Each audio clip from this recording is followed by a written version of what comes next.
मैं कोने में सिमट कर बैठी हुई थी। खुद को एक कंबल से ढक रखा था। मुझे इस समय इतना डर लग रहा था कि जैसे मैं डर के मारे अभी मर जाऊंगी। शायद जो कुछ मेरे साथ हुआ वो आज तक किसी भी लड़की के साथ शादी की पहली रात को नहीं हुआ होगा। मैं नहीं जानती थी कि मेरे पति के नाम पर मुझे एक ऐसा बेदर्द इंसान मिलेगा। मैं एक अनाथ लड़की थी और अनाथ आश्रम से ये आदमी मुझे शादी करके यहाँ लाया था। मैं जानती थी कि मेरे आगे पीछे कोई नहीं है जो कि मेरे पति से उसके गंदे व्यवहार के बारे में पूछताछ कर सके। मेरी मजबूरी मेरे पाँव की सबसे बड़ी जंजीर बन गई थी। मैं जानती थी कि मैं एक अनाथ आश्रम से आई हूँ। हमारे लिए तो यही बहुत होता है कि हमें एक सहारा मिल जाए। ये आदमी 35 साल के लगभग था। देखने में भी ठीक ठाक ही था, लेकिन मैं 25 साल की खूबसूरत अल्लड़ हसीना थी। मैंने उस आदमी को शादी के बाद ही देखा था। वो आदमी मुझे अनाथ आश्रम से विदा करवाकर अपने घर ले गया था। विदाई के समय मुझे नहीं पता था कि मेरी किस्मत का खरीदार कौन था। विदा होकर मैं रजत के साथ उसके घर आ गई। वो एक अच्छे घराने से संबंध रखता था। वो घर में अकेला ही रहता था, पर घर एक बहुत ही अच्छे इलाके में बना हुआ था। अनाथ आश्रम के इंचार्ज ने मुझे ये कहा था कि उसने तुम्हारी तस्वीर देखकर तुम्हें पसंद किया है। रजत ने मुझे कमरे में बिठाया और फिर वो मुझसे कहने लगा कि आराम से बैठ जाओ, मैं अभी आता हूँ। और वो ये कहकर कमरे से चला गया।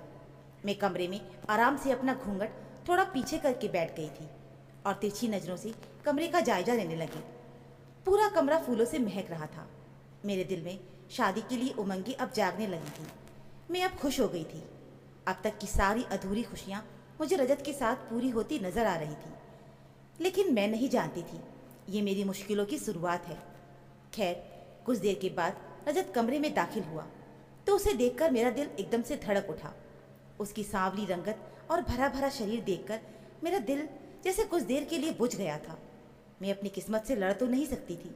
माँ बाप तो थे नहीं जो मुझे मेरे रिश्ते के बारे में पूछती और मेरी मर्जी जानती। मैं अनाथ आश्रम में ही रहती थी, तो जैसा रिश्ता आ गया वैसा मुझे स्वीकार करना पड़ा। अनाथ आश्रम में लड़कियों के साथ वही होता है, जैसा भी रिश्ता मिलता है लड़कियों को दे दिया जाता है। लेकिन मैंने अपने दिल को समझाया और सोचने लगी, चलो कोई बात नहीं, रहते रहते मुझे अपने पति से मोहब्बत हो ही जाएगी। मैं नहीं जानती थी कि वो पति नहीं बल्कि एक बेदर्द इंसान है। शादी की रात बजाय मेरे पास बैठने की वो सामने रखी चेयर पर बैठ गया, जेब से सिगरेट निकाली और पीने लगा। मैं दुल्हन बनी बेड पर सिमट कर बैठी हुई थी। उसकी नज़रें मेरे पूरे शरीर को घूर रही थी। मैं बेहद नर्वस हो रही थी।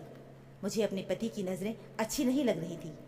मुझे उसकी नज़रों से वो खुशी नहीं मिल रही थी जैसा कि इस रिश्ते में होता है। सिगरेट पीते हुए उसने मुझे कहा, ए लड़की, अपना दुपट्टा उतार।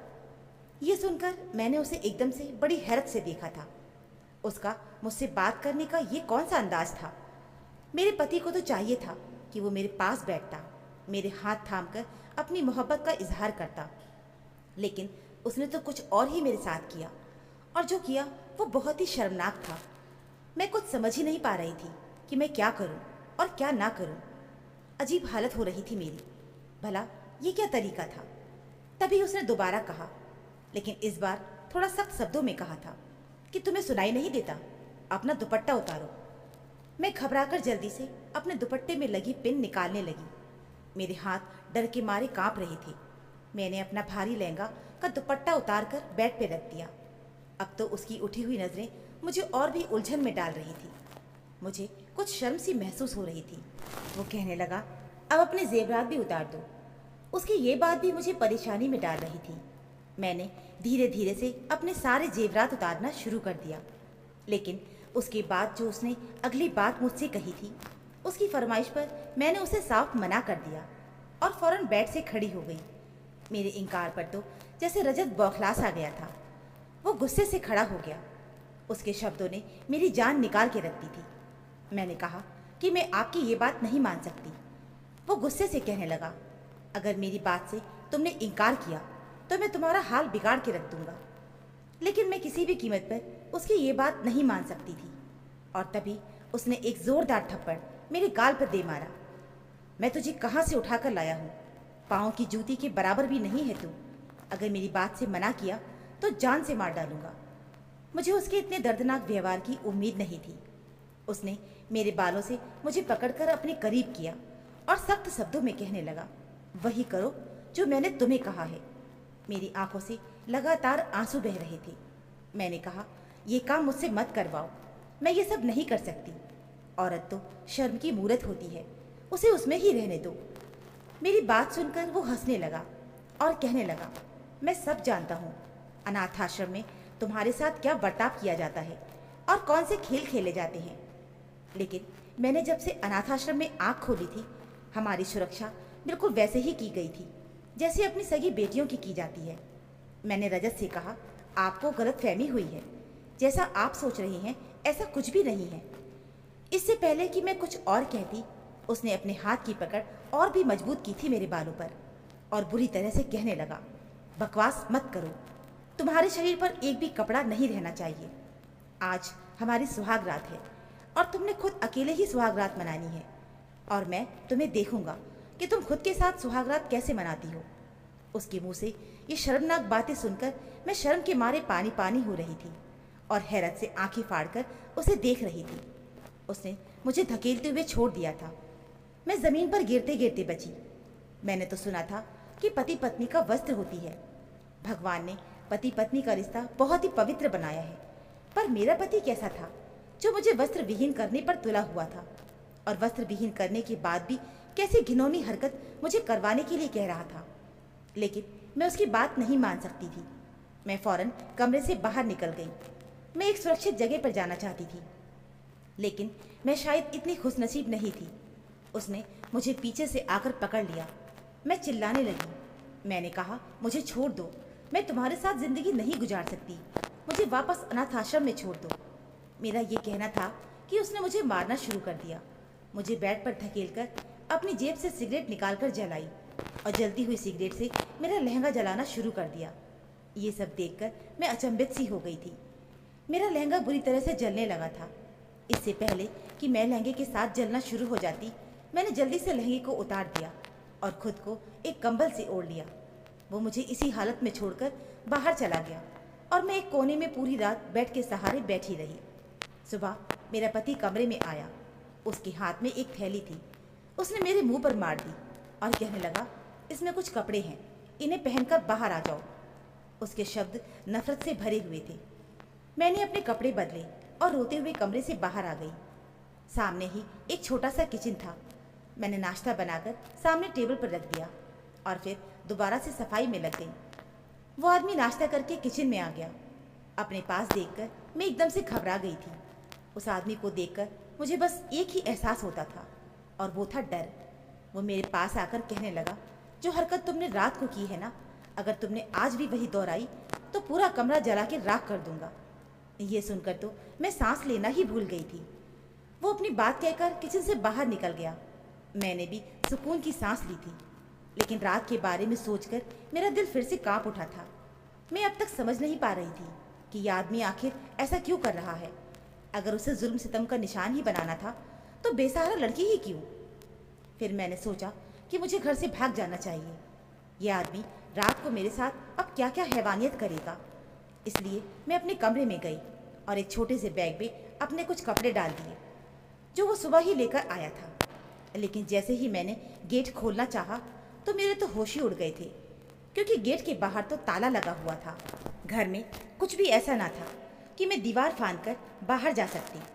कमरों की खिड़कियां खोल खोल कर देखा, लेकिन सब खिड़कियों के ऊपर लोहे की ग्रिलें लगी हुई थी। मुझे अपनी किस्मत पर फिर से रोना आने लगा था। जब वो रात को घर के अंदर दाखिल हुआ, मैं डर के मारे जल्दी से अपने कमरे में गई और दरवाज़ा लॉक करके बैठ गई थी। मुझे उससे बहुत डर महसूस हो रहा था।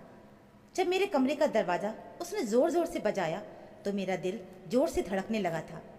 कड़े शब्दों में उसने कहा कि दरवाज़ा खोलो, वरना दरवाज़ा तोड़ दूंगा और तुम्हारा वो हाल करूंगा कि तुम जिंदगी भर याद रखोगी।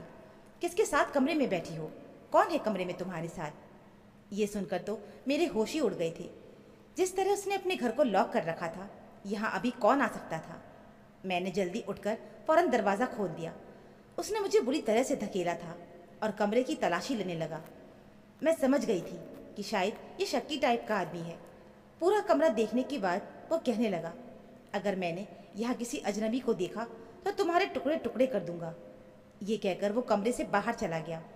रात को उस आदमी की फिर से वही जिद थी जो मुझे मेरी ही नज़रों में गिराने के लिए काफ़ी थी। लेकिन इस बार मैंने उसकी किसी भी बात से मना नहीं किया था, क्योंकि मुझ में मार खाने की हिम्मत नहीं थी। ये भी गनीमत थी कि उसने सिर्फ मुझे कपड़े उतारने के लिए कहा था। लेकिन मुझे हैरत इस बात पर हुई कि वो आदमी कमरे से बाहर निकलकर चला गया। उसने मुझे छुआ तक नहीं था। अब तो हर रोज़ यही होने लगा था। वो आदमी मुझे तड़पाकर बाहर निकल जाता, पूरी रात कमरे में नहीं आता था। धीरे धीरे हमारी शादी को 3 महीने का समय हो चुका था और इन 3 महीनों में उसने मुझे एक बार भी नहीं छुआ था। एक रात हमारे घर में अचानक चोर घुस आए। मैं उस वक्त गहरी नींद में सो रही थी कि तभी मुझे कमरे के बाहर एक शोर सुनाई दिया। मुझे लगा जैसे मेरा पति किसी से लड़ रहा है। जैसे ही कमरे से बाहर निकली, सामने 2 मर्दों को अपने पति के सर पर पिस्तौल तान देखकर मेरे तो होश ही उड़ गए थे। मेरा पति जख्मी हालत में था। मैं फौरन से अपने पति के पास भागी थी और उन चोरों को कहने लगी, मेरे पति को कुछ मत करना। चोर कहने लगे, तुम्हारे पास जो कुछ मौजूद है वो हमें अभी ला कर दो। मैं फौरन से अपने कमरे में चली गई। अपनी अलमारी का ताला खोला तो उसमें कुछ कैश था। थोड़ा बहुत जेवर भी पड़ा हुआ था जो मेरे पति ने मुझे शादी पर पहनाया था। मैंने वो सब लाकर उन चोरों के हवाले कर दिया। पैसे लेकर वो लोग वहाँ से चले गए थे। मैं रोने लगी, बार बार अपने पति का चेहरा और उसके हाथ देखने लगी कि कहीं उसे कोई ज़्यादा नुकसान तो नहीं पहुँचा, क्योंकि शायद उन चोरों से लड़कर ही उसके चेहरे पर जख्म के निशान बन गए थे। मैंने अपने दुपट्टे से उसका चेहरा साफ किया और रोते हुए पूछने लगी, आपने क्यों उनसे लड़ाई की थी? वो भी सिर्फ कुछ पैसों की खातिर। अगर आपको कुछ हो जाता तो फिर मैं भला क्या करती? पहली बार वो मुझे एकटक देखे जा रहा था, जैसे उसे मेरी बातों पर विश्वास ना हो। कहने लगा, तुम्हें मेरी इतनी परवाह क्यों है? मैंने कहा, इसलिए कि आप मेरे पति हैं। मुझे आपकी परवाह नहीं होगी तो फिर किसकी होगी? मेरी बात सुनकर उसके चेहरे का रंग सा उड़ गया था और वो फौरन से अपने कमरे में चला गया और दरवाज़ा बंद कर लिया। लेकिन उस रात मैं बहुत बेचैन रही। बार बार मेरा दिल यही सोच के डरता रहा, अगर मैं वक्त पर ना पहुंचती तो वो लोग मेरे पति के साथ ना जाने क्या कर बैठते। मैं मानती हूँ मेरे पति ने मेरे साथ कभी भी अच्छा व्यवहार नहीं रखा था। जितना वो मुझे परेशान कर सकता था करता था। उसे तो मैं भी नहीं जानती थी, लेकिन जो कुछ मेरे साथ हो रहा था वो बहुत बड़ा जुल्म था। उसके बावजूद भी उसके साथ अच्छा ही व्यवहार रखती थी। उसकी पसंद का खाना बनाती, पूरा दिन मैं उसके काम करती थी। मेरा पति शक्की मिजाज है, इसलिए मैं तैयार भी नहीं होती थी। बिल्कुल सादा से हुलिये में रहने लगी थी। अब तो मेरे पति का व्यवहार भी कुछ कुछ बदलने लगा था। वो अब मेरे कमरे में बिल्कुल नहीं आता था। एक दिन किचन की सफाई कर रही थी। मैं सिंक में रखे गंदे बर्तन साफ कर रही थी कि जब वो किचन में चला आया। मैं समझ गई कि उसने चाय पीनी होगी, इसलिए मैंने फ़ौरन से कहा, आपके लिए चाय बनाती हूँ। ये कहना ही था कि वो मेरे सामने आकर खड़ा हो गया। किचन सुबह भी साफ हो सकता है, ज़रूरी नहीं है कि तुम सारा काम करके ही सो। ऐसा पहली बार हुआ था उसने ऐसे शब्द मेरे साथ बोले थे, वरना शुरू शुरू में तो वो मुझ पर बहुत सख्ती करता था, इसलिए मुझे अब इन सब की आदत सी हो गई थी। मैंने कहा, कोई बात नहीं, मैं आपको चाय बना कर देती हूँ। लेकिन उसने मना कर दिया, बोला, जाओ जाकर आराम करो, वैसे भी मुझे तुम कुछ थकी सी लग रही हो। ये सुनकर मैंने हैरानी से उसे देखा था। ये बात सच में थी। मैं कुछ दिनों से थका हुआ महसूस कर रही थी। घर के काम लगातार करने से मेरे चेहरे पर अब थकान का असर दिखने लगा था। दूसरी बात ये थी कि मुझे अपने पति की संगत की ख्वाहिश भी होने लगी थी। वो जैसा भी था, मुझे ज़िंदगी तो उसी के साथ गुजारनी थी। और सच कहूँ तो मुझे अब उससे कुछ लगाव भी होने लगा था। शादी को इतने दिन गुजर गए थे, लेकिन उसने मुझे हाथ तक नहीं लगाया था। और ये तो एक नेचुरल सी इच्छा होती है। मेरा भी जी चाहता था कि वो मेरे करीब आए, मुझसे मोहब्बत करे। मैं अपने कमरे में आ गई। कुछ देर ऐसे ही लेटी रही। फिर ख्याल आया कि क्यों ना मैं अपने पति से बात करती हूँ। आखिर वो मुझे किस बात की सज़ा दे रहा है? क्यों मेरे पास नहीं आता? आखिर वो मेरा पति है, उससे नहीं कहूँगी तो फिर किससे कहूँगी? मैं कमरे से बाहर निकली और अपने पति के कमरे में चली गई। लेकिन सामने जो मंजर मेरी आंखों ने देखा था, मेरे तो होश ही उड़ गए थे। उसके कमरे में एक छोटा सा मंदिर था और वो वहाँ भगवान के सामने हाथ जोड़कर खड़ा रो रहा था। ना जाने उसे किस बात का गम था, मैं समझ ही नहीं पाई थी। जैसे ही उसने मुझे देखा तो फौरन उसने अपने आंसू पोंछ लिए। कहने लगा, तुम यहाँ क्या करने आई हो? मैंने कहा, आप रो क्यों रहे हो? वो कहने लगा, ये मेरा और मेरे भगवान का मामला है, तुम यहाँ से जाओ। लेकिन मैं उसके पास आ गई और एकदम से उसके सीने से लग गई। मुझे इतने करीब देखकर उसने फौरन से मुझे खुद से अलग किया था। मैंने कहा कि मैं आपकी पत्नी हूँ, आप क्यों मुझे अपनी परेशानी नहीं बताते? पति पत्नी तो एक दूसरे के सुख दुख के साथी होते हैं।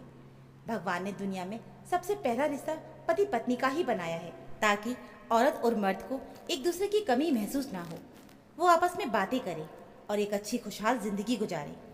कहने लगा, औरत विश्वास की लायक नहीं होती है। मैंने बड़े बड़े धोखे खाए हैं, इसलिए मुझे किसी भी औरत पर अब विश्वास नहीं है। फिर वो कहने लगा, मेरी माँ उस वक्त गैर मर्द के साथ भाग गई जब मैं सिर्फ 12 साल का था, सिर्फ इसलिए कि मेरा बाप एक खूबसूरत मर्द नहीं था। मुझसे बड़ी मेरी बहन भी थी। जब वो जवान हुई तो मेरा बाप मर गया। मैंने पापा की दुकान संभाल ली और घर बहन ने संभाल लिया। मैं उसका रिश्ता भी ढूंढ रहा था, लेकिन कहीं बात नहीं बन पाई थी। एक बार जब मैं घर आया तो बहन के कमरे से हंसने और बातें करने की आवाज़ आ रही थी, और जब मैंने खिड़की से झांक कर देखा तो वो गली के आवारा लड़के के साथ पाप कर रही थी। ये देखकर मुझे लगा, बस औरतें ऐसी ही होती हैं। मुझे उस समय इतना गुस्सा आया कि मैंने अपनी बहन को मार मार कर घर से निकाल दिया और वो उस लड़के के साथ चली गई। फिर औरत जात से मेरा विश्वास ही उठ गया। मैंने भी इसलिए इतने साल शादी नहीं की। लेकिन फिर लोग मुझे ताने देने लगे, कहने लगे, तुमसे कोई भी लड़की शादी नहीं कर सकती, क्योंकि जिसकी माँ और बहन भाग गई हो उसे कौन अपनी बेटी देगा। ये सब सुनकर मैंने अनाथ आश्रम से शादी करने का फैसला किया और अनाथ आश्रम में जाकर शादी कर ली। लेकिन तुम्हें देखते ही मुझे अपनी माँ और बहन की हरकतें याद आने लगती थी, इसलिए मैं तुमसे उस बात का बदला लेने लगा था। लेकिन जिस दिन घर में चोर घुस आए थे तो तुम्हें अपने लिए इस कदर परेशान देखकर मुझे हैरत हुई थी कि जैसा बुरा व्यवहार मैंने तुम्हारे साथ रखा था तो तुम्हें तो मुझे मरवा देना चाहिए था। लेकिन तुमने सारा पैसा और जेवर उन चोरों को दे दिया और तुम मेरे लिए रो रही थी, और ये देखकर मेरा दिल तुम्हारे लिए बदलने लगा था।